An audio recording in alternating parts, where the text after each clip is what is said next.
Vamos a abrir nuestra Biblia en el libro de Mateo.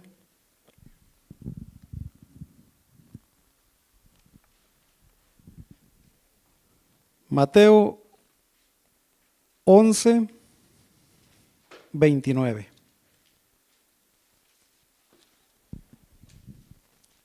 Es el primer libro del Nuevo Testamento.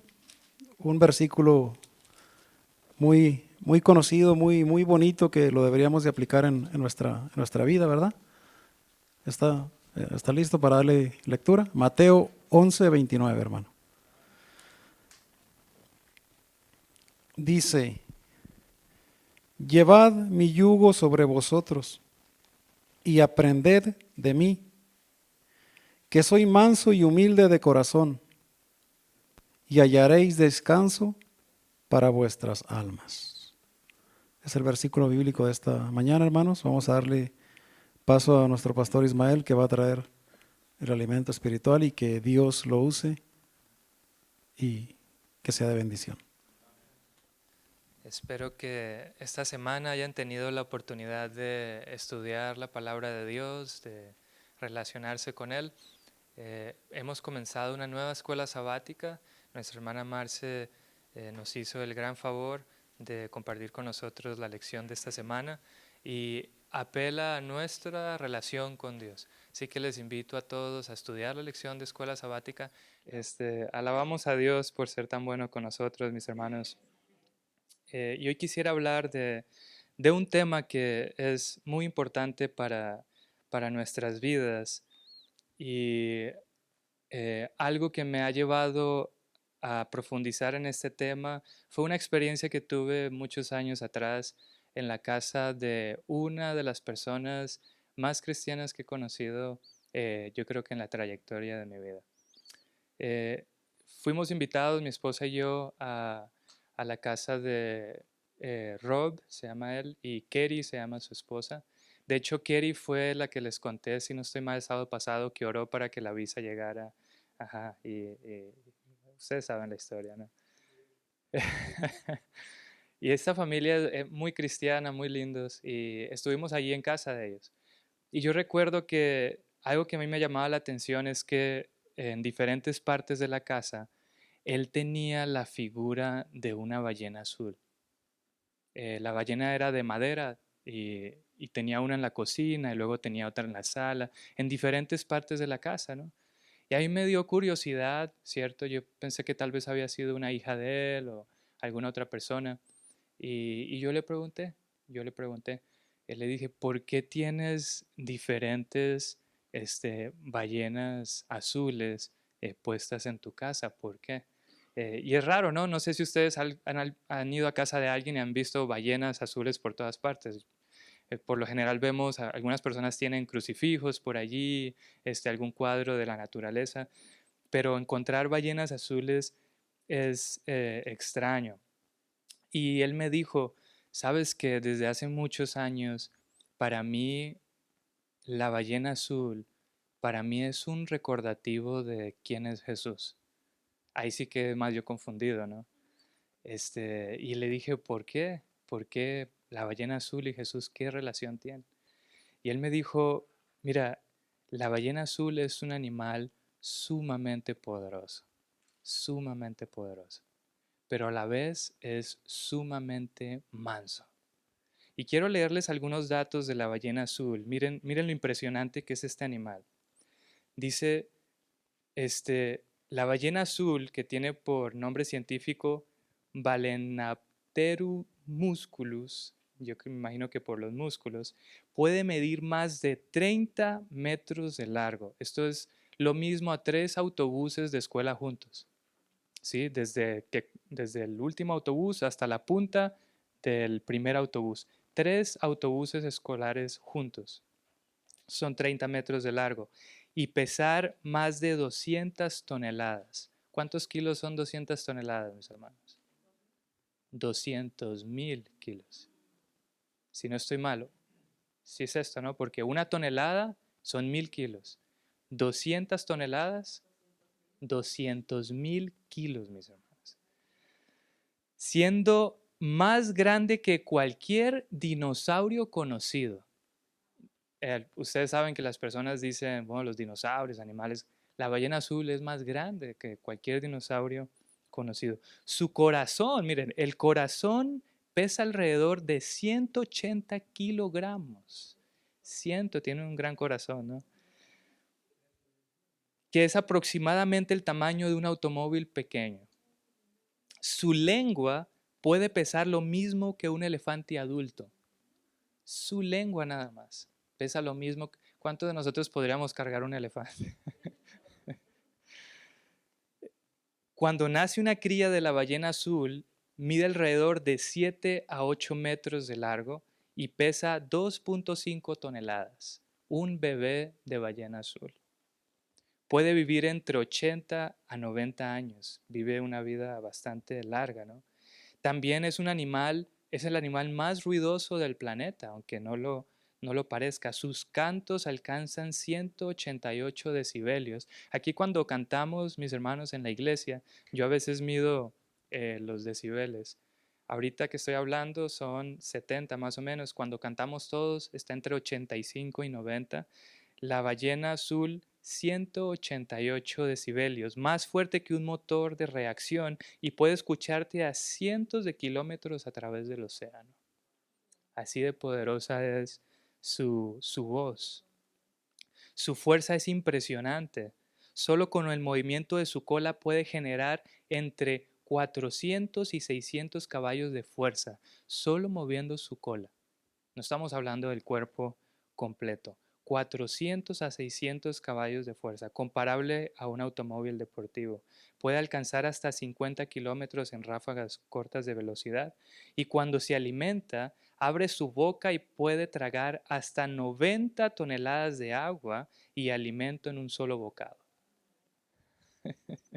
filtrando pequeños crustáceos llamados krill, que es el alimento de esta ballena. De hecho, el krill no se puede ver con los ojos, solamente por microscopio, ¿sí? Y estos crustáceos es el alimento de este animal. Su aleta caudal mide 7.5 metros de ancho y un golpe de su cola tendría la fuerza suficiente para destruir embarcaciones. Con solamente darle con la cola. Debido a su enorme masa y velocidad, una ballena azul en movimiento produce una energía comparable a la explosión de varios kilogramos de TNT, de dinamita. Esa es la fuerza que tiene.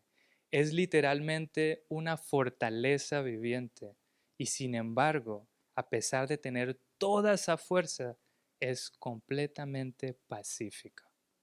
No caza animales grandes, no ataca a los humanos, se alimenta solo de pequeños crustáceos. El animal más poderoso del océano es también uno de los más mansos. Esto nos enseña una gran verdad. La mansedumbre no es debilidad. La mansedumbre es poder bajo control. Y si alguien demostró esta virtud en su forma más perfecta, ¿quién creen que es? Jesús de Nazaret. Él mismo dijo, como parte de sus atributos, y van conmigo a sus Biblias, allí en el libro de Mateo, lo acabamos de leer, el libro de Mateo capítulo 11, versículo 29. Y antes de leerlo, ustedes recordarán que hay historias distintas de la vida de Jesús, incluso algunas donde lo vemos parar el mar y la tempestad, ¿están de acuerdo conmigo? Donde vemos al endemoniado Gadareno con varios espíritus dentro de él, una legión de espíritus malignos, postrarse delante de Jesús, ¿cierto? Y pedirle que por favor los dejara en paz. Esto es lo que vemos de la vida de Jesús. Pero miren cómo él se define a sí mismo. Mateo 11, versículo 29. Dice, llevad mi yugo sobre vosotros y aprended ¿de quién? Porque soy como manso y humilde de corazón, y ahí viene la promesa, y hallaréis descanso para vuestras almas. Qué interesante que Jesús no se define como el más poderoso, ni como el más sabio, aunque lo es, sino como alguien que es como manso y humilde de corazón. Increíble. Y Jesús, no solamente enseñó con su vida estas lecciones, sino también con sus palabras. Si ustedes van allí al mismo libro de Mateo, en el capítulo 5, el famoso sermón de la montaña, en el capítulo 5, el versículo 5, hay una frase muy, muy interesante de Jesús aquí. Dice, bienaventurados ¿quiénes? Los mansos, porque ellos recibirán la tierra por heredad. ¿Saben que esta bienaventuranza pareciera una contradicción? ¿Y por qué les digo que parece una contradicción? Porque ¿quiénes son, hermanos, los que conquistan la tierra? Alejandro Magno, Napoleón, Genghis Khan, Atila, y la lista sigue. Estos hombres eran conocidos, mis hermanos, no por ser personas mansas, por ser aferrados, acérrimos, valientes, fuertes, que iban, ¿cierto?, con violencia a tomar las tierras. Y ellos heredaban las tierras, pero no a través de su mansedumbre, sino a través de la violencia, ¿cierto? Y ahora Jesús está cambiando la historia y está diciendo, bienaventurados los agresivos y los que mejor saben pelear. Bienaventurados los mansos, porque ellos ¿qué? Recibirán la tierra por heredad. Tremenda promesa, mis hermanos. En otras palabras, nos está diciendo, mira, no tienes que pelear. No tienes que ser un Alejandro Magno, un Napoleón, un Genghis Khan, un Atila. No tienes que. Si tú eres manso, yo te prometo darte la tierra por heredad. Amén.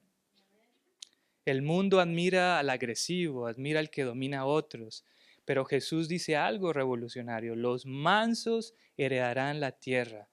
La mansedumbre y humildad de Cristo no eran debilidad, sino la expresión del poder del amor divino.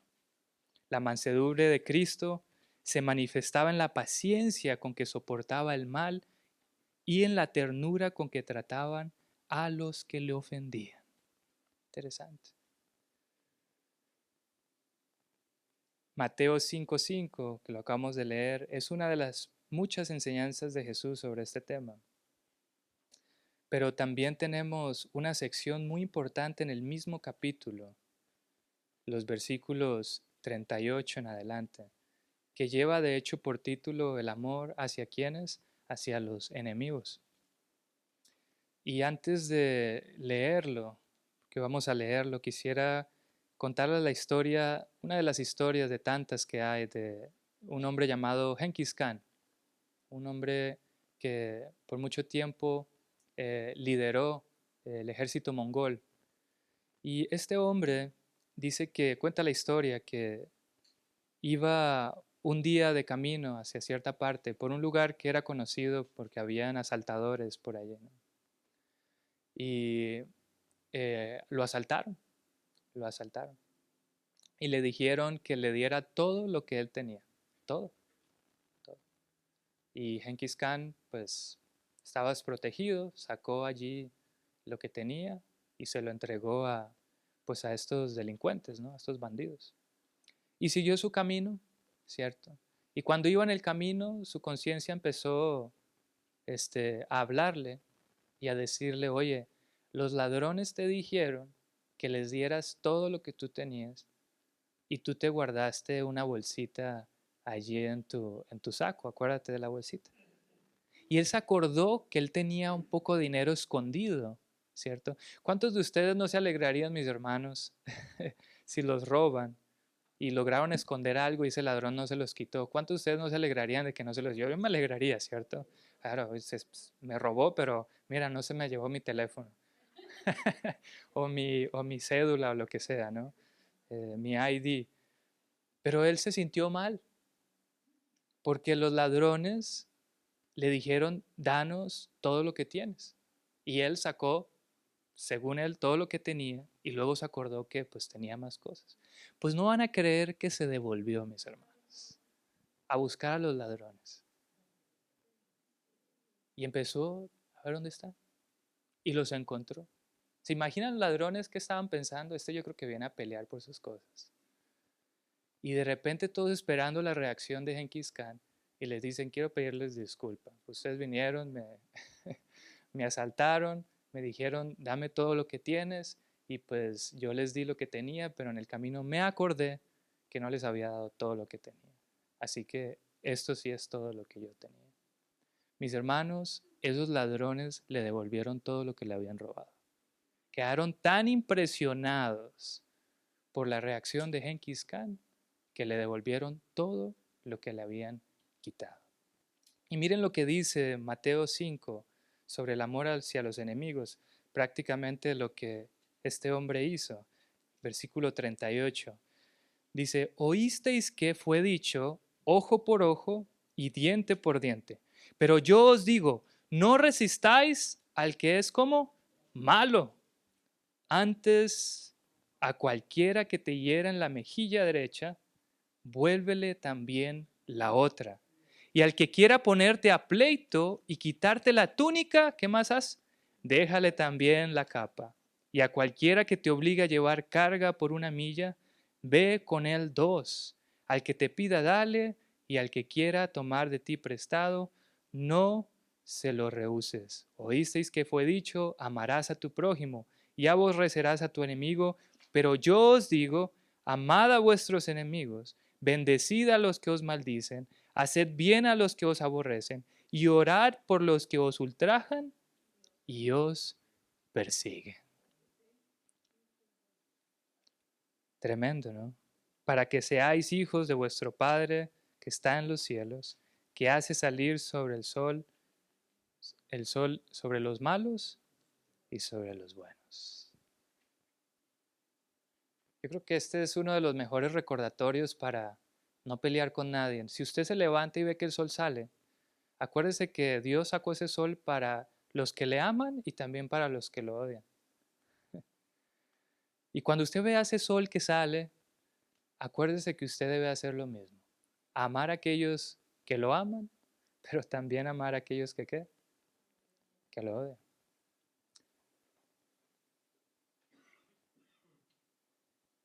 Las enseñanzas de Jesús obviamente eran revolucionarias para los oídos de las personas que vivían en su época.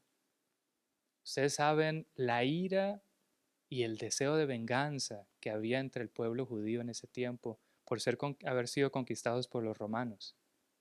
Dicen que incluso habían personas que se dedicaban a hacerle daño a escondidas a los soldados romanos llamados los celotes. Ellos escondían pequeñas navajas en sus túnicas y cuando veían un soldado romano descuidado, iban y ya saben qué hacían y salían huyendo. Y esta era la modalidad en el tiempo de Israel. Jesús era consciente de estas cosas y les está diciendo, amen a sus enemigos. Los soldados romanos tenían la autoridad dada por el César de que si ellos llevaban equipaje, podían pedirle a cualquier persona en el camino que les llevara el equipaje, pero solamente por cuánta distancia. Por 1 milla, por 1 milla. Esta era la regla. Esta era la regla. El soldado no podía obligar a nadie a que la persona fuera más de 1 milla, pero sí podía obligar a alguien por lo menos a 1 milla. Y Jesús les dice ahí, miren que él tenía en cuenta el contexto, incluso romano. Si alguien te pide ir cargándole o llevándole algo 1 milla, ¿ve cuántas? 2.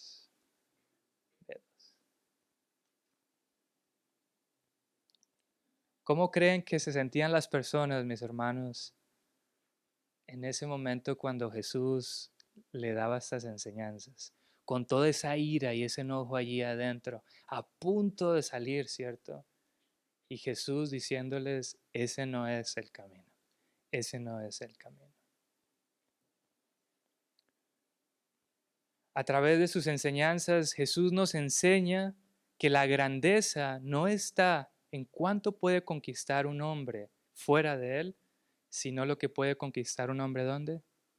Dentro de él. Esto es la verdadera grandeza.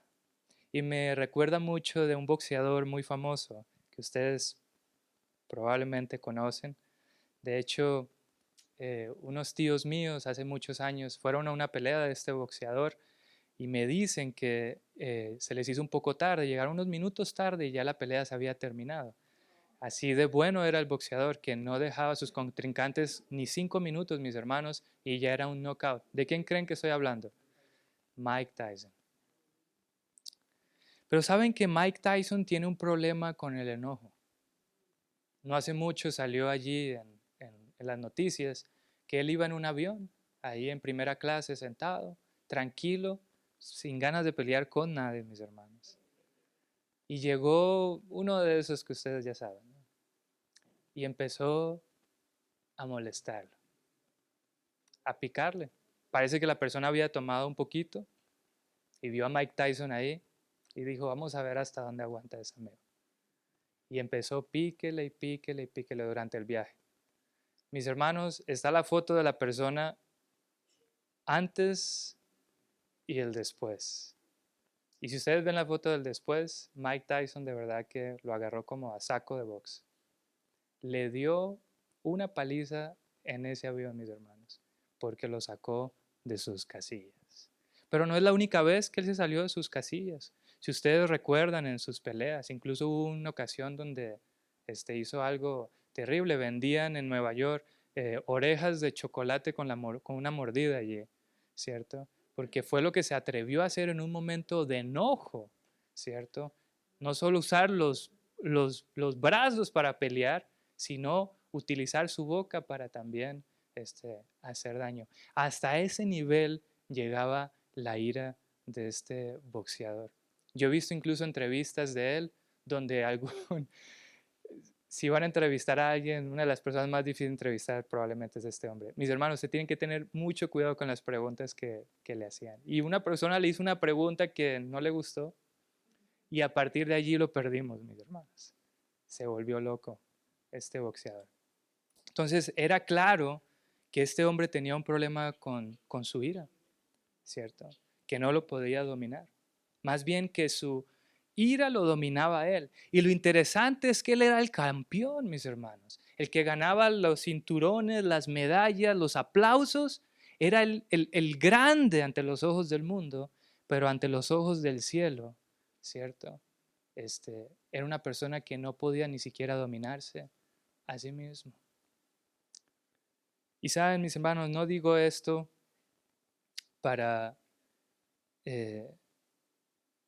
decir que las personas están destinadas a quedarse así.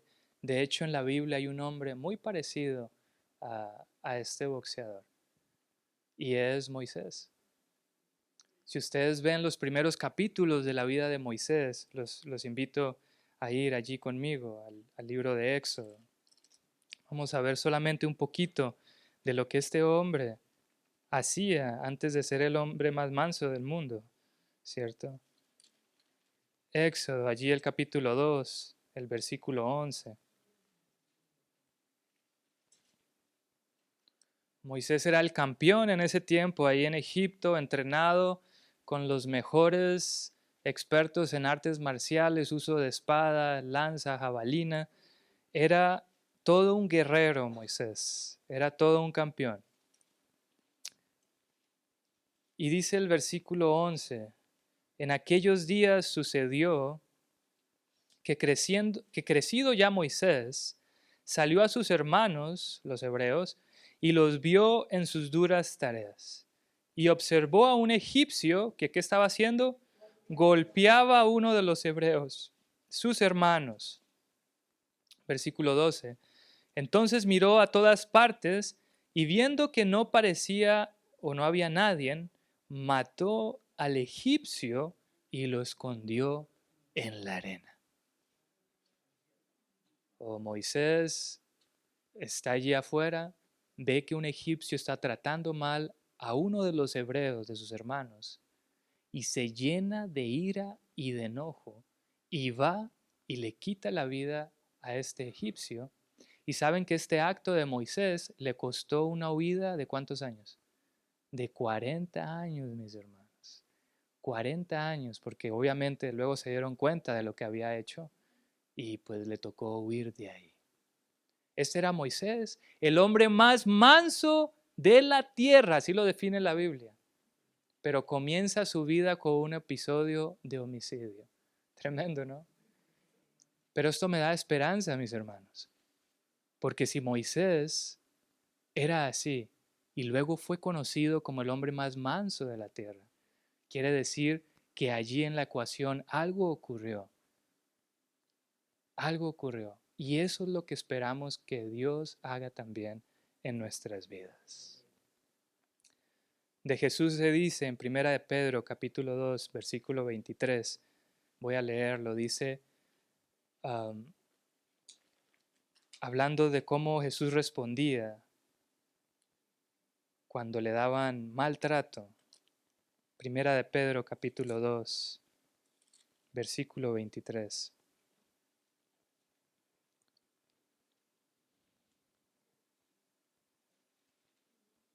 Quien cuando lo maldecían, no respondía con maldición.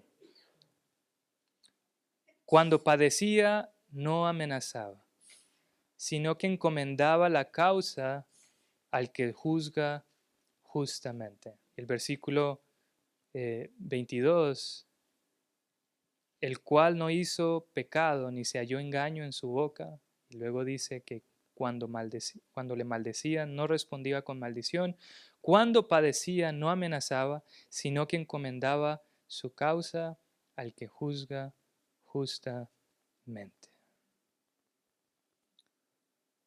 Por eso él se atrevió a decir, aprended de quién, aprended de mí.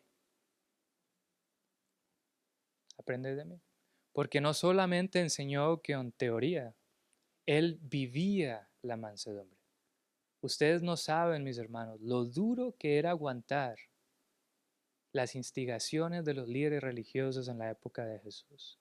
Todo el tiempo buscando la manera de hacerlo caer, de tentar, de sacarlo de quicio, de descontrolarlo, de que perdiera el control sobre sí mismo, de que utilizara su poder, ¿cierto?, para ajusticiar a aquellos que lo estaban allí molestando.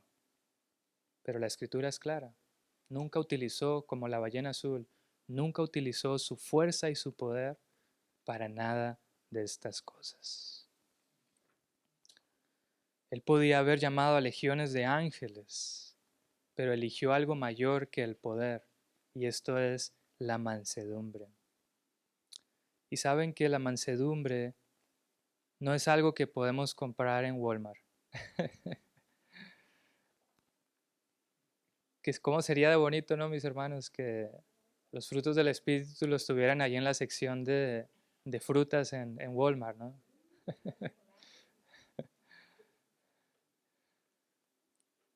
Y tal vez la razón por la que esto no se tiene a ese alcance es porque tenemos que depender de nuestra relación de Dios para poder desarrollar estas cosas. Tal vez si no tuviéramos necesidad de desarrollar estos frutos, no tendríamos una relación o no buscaríamos una estrecha relación con Dios. ¿Están de acuerdo conmigo, no? Si ya soy manso, si ya soy pacífico, si ya tengo amor, pues ¿para qué me relaciono con Dios? Pero la única forma de obtener estas cosas es relacionándose con la fuente de estas cosas.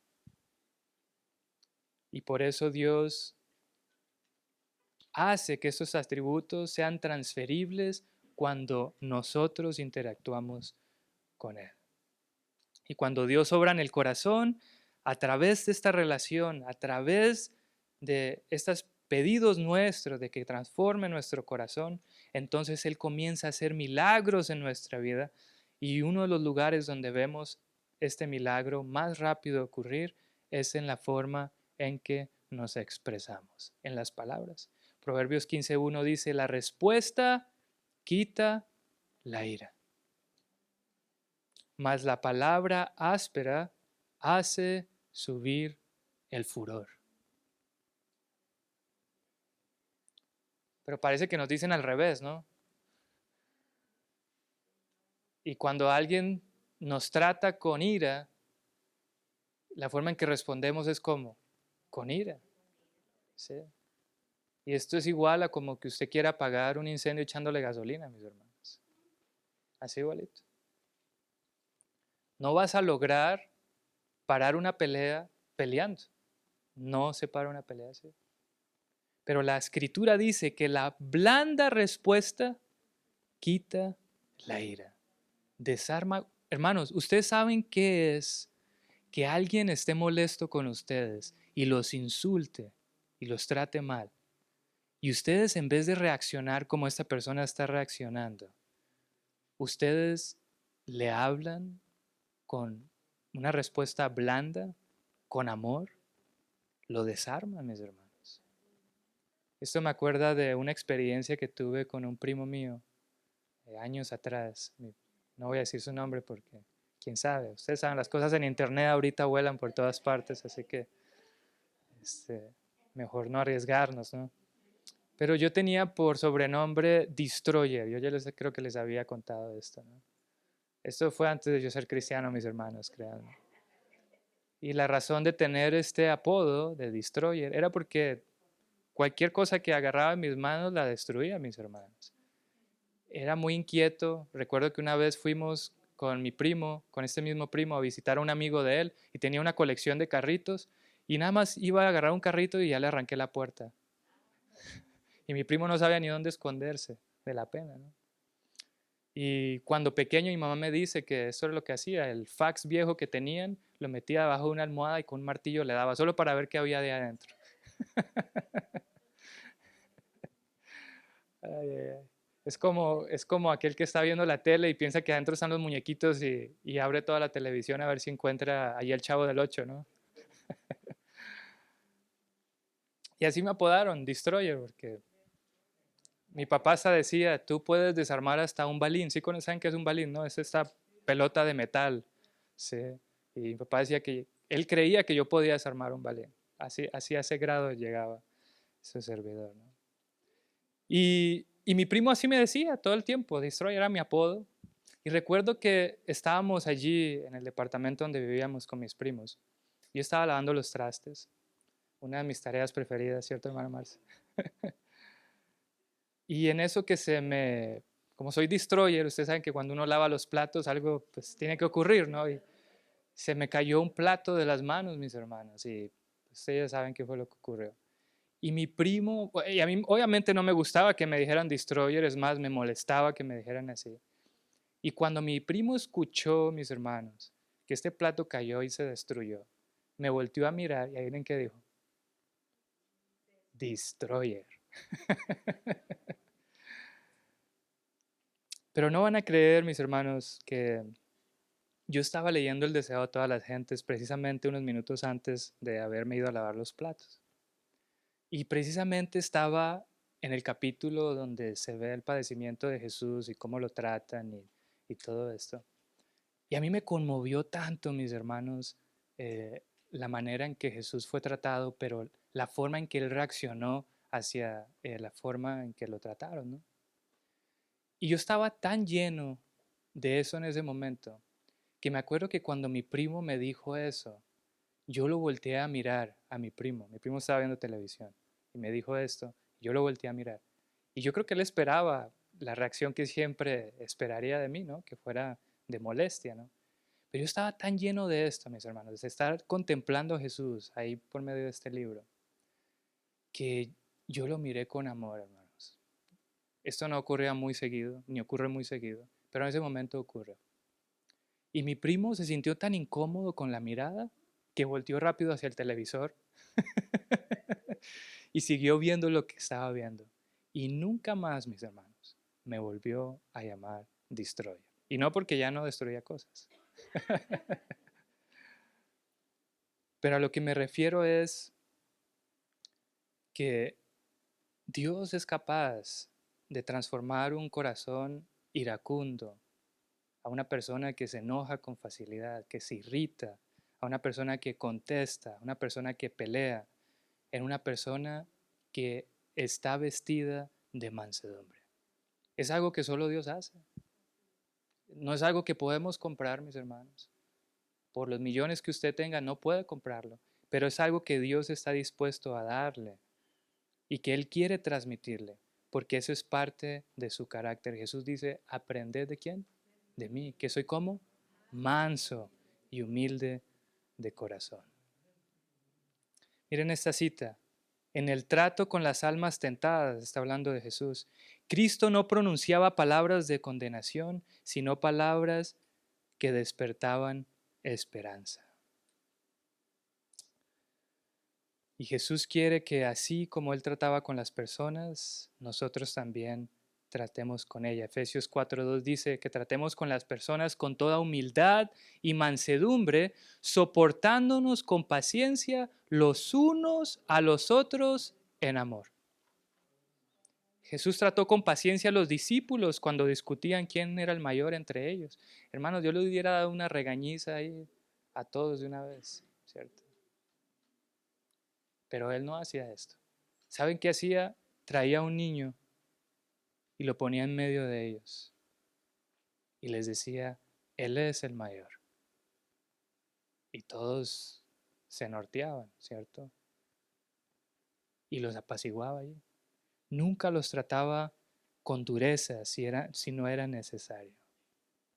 Y nuestro trato con las personas, no solamente con aquellas que nos hacen bien, con las que interactuamos, debe ser con mansedumbre, sino también con aquellas que nos hacen daño. Gálatas 6:1 dice, hermanos, si alguno fuere sorprendido en alguna falta, vosotros que sois espirituales, restaurarle con espíritu de ¿qué creen? De mansedumbre, sin importar la autoridad que alguien tenga. No por ser el pastor yo puedo ir y hermano, ¿usted por qué? ¿Espíritu de qué? Mansedumbre. Considerándote a ti mismo, no sea que tú también seas como tentado. Jesús nunca humillaba al pecador, Él lo restauraba. Esta es la vestimenta con la cual Dios quiere que nos vistamos, mis hermanos. Es el outfit que Dios quiere que tú lleves. Hay personas que van por la calle haciendo estas entrevistas callejeras a la gente y les pregunta, ¿cuánto cuesta tu outfit? ¿Cierto? Y los zapatos dan el precio y la camisa dan el precio y el mundo bravo, ¿no? Qué bárbaro. Este hombre lleva encima de él casi $1,000 puestos. Esto no es lo que el cielo valora. El outfit que el cielo mira, las vestiduras que el cielo aplaude, mis hermanos, son las vestiduras de mansedumbre. O mira, lo trató mal esta persona en el trabajo. Su esposa le dijo esto, pero él en vez de contestarle, le respondió de una forma amable. Oró por él. Le hizo un bien, le devolvió el mal que le hicieron con bien. ¿Y el cielo cómo hace? Aplaude. Y dicen, qué tremendo outfit que tiene esta persona. Primera de Pedro 3:4 dice, que tu adorno no sea el externo, sino el interno, el del corazón, en el incorruptible ornato de un espíritu afable y apacible, que es de grande estima, ¿delante de quién? De Dios. Por eso Dios aplaude. Dios valora profundamente un espíritu manso. Colosenses 3:12 nos habla de esto mismo. Vestidos pues como escogidos de Dios, santos, amados, de entrañable misericordia, de benignidad, de humildad y de mansedumbre, de paciencia. Porque es lo que realmente el cielo considera como verdadera grandeza. Y yo creo que en la vida de Jesús, el momento donde esta cualidad se ve así de forma más viva fue en la cruz. De hecho, la hermana Marce estaba hablando de esto en la mañana. Al parecer ustedes vieron allí la Pasión de Cristo, ¿no? Y y vemos allí cómo Jesús fue insultado, golpeado, escupido. Pero lo impresionante no es ver el sufrimiento de Él, es ver la reacción de Él ante el sufrimiento. Miren esta cita, Cristo podía haber llamado a legiones de ángeles para que lo libraran, pero soportó pacientemente el insulto y el maltrato. Y aún desde la cruz dijo, Lucas 23:34, Padre, perdónalos porque no saben lo que hacen. Eso es mansedumbre divina. Eso realmente es el poder de Dios manifestado. Cuando hablamos del poder de Dios, nos gusta hablar de los milagros que Él hace, cosas sorprendentes. Pero más que estos milagros, mis hermanos, ver al Hijo de Dios siendo tratado de esa forma y respondiendo de una forma llena de mansedumbre, este es el verdadero milagro.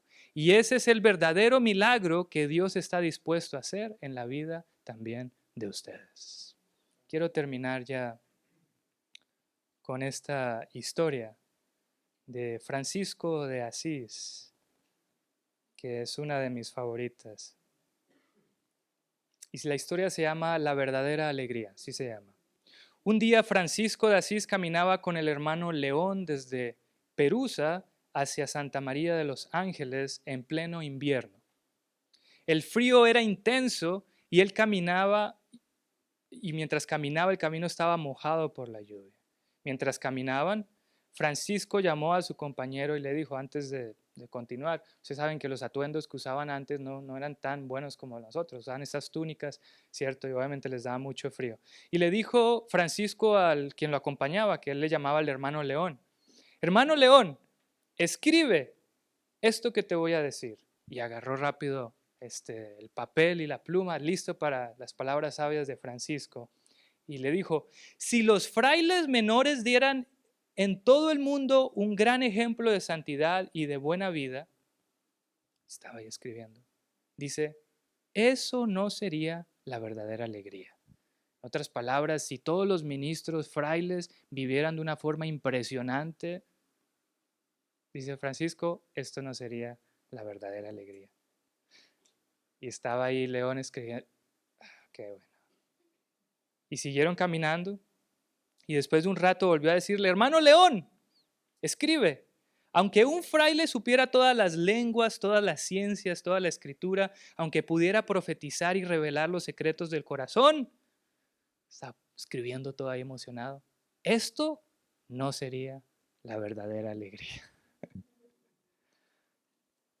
Caminaron todavía aún más y Francisco le dijo, aunque un fraile conociera el lenguaje de los ángeles, el movimiento de las estrellas, las virtudes de las plantas, los secretos de la naturaleza, los tesoros de la tierra y las propiedades de todos los animales, hermano León, escribe,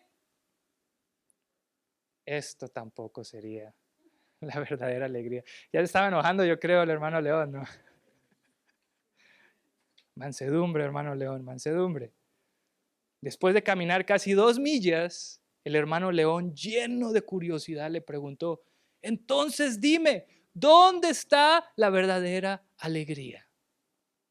Y Francisco le respondió, imagina que llegamos a nuestro convento mojados por la lluvia, congelados por el frío, cubiertos de barro y con mucha hambre, y golpeamos a la puerta y el portero pregunta, ¿quién es? Y respondemos, somos 2 de tus hermanos.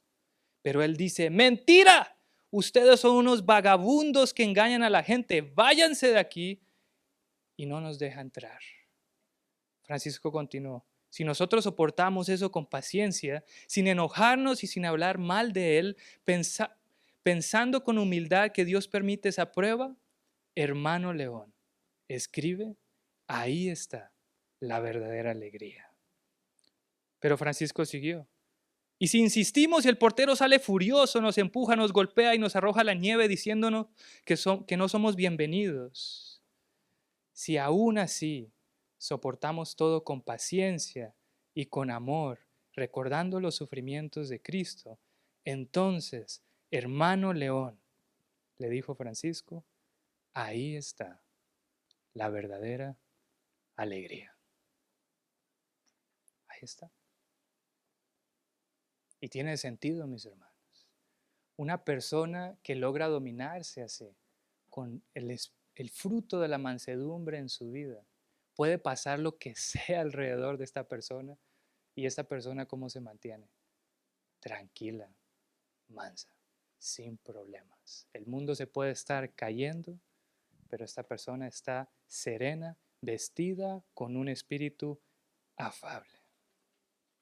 La mansedumbre no es debilidad, es la fuerza del carácter controlada por el amor de Dios. Jesús dijo, aprended de mí que soy manso y humilde de corazón.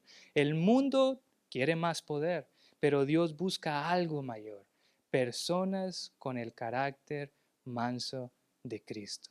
Que el Señor nos enseñe hoy a reflejar la mansedumbre de Jesús. Dios los bendiga, mis hermanos.